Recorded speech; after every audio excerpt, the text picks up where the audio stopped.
to fix that and to make it work, use JB Weld, a paper plate, and a popsicle stick.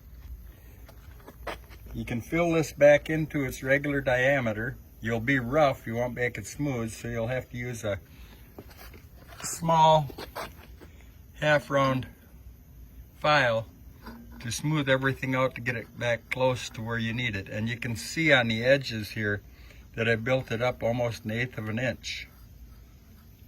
And you file it down so you can start to see the line, the original line of where you were, so you're back to your correct diameter in there. When you set it on top of those prowls, you should be able to turn it around and won't drag.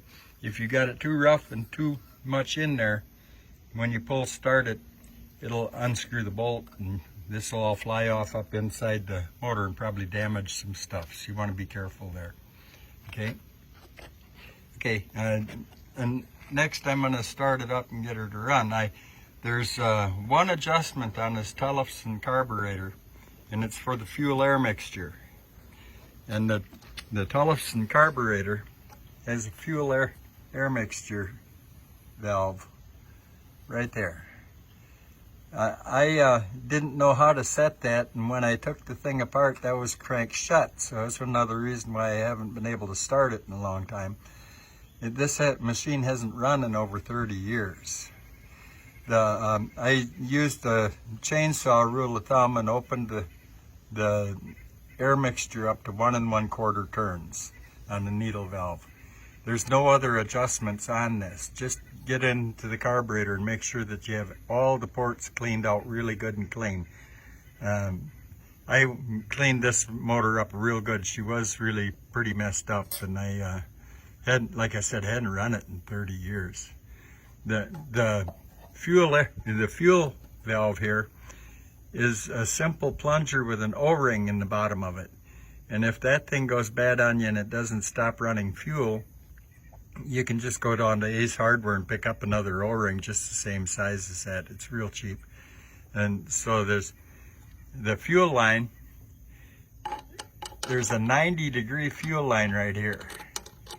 And I didn't want to just take a piece of fuel line, bend it over so it's pinched. So I went to the small engine shop here locally in Janesville, Wisconsin, and I ended up spending $9. And what I got for my money was had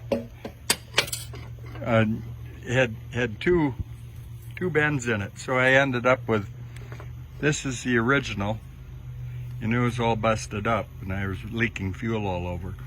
I ended up, now I have a spare to put in the tacho box along with the one I have in the motor.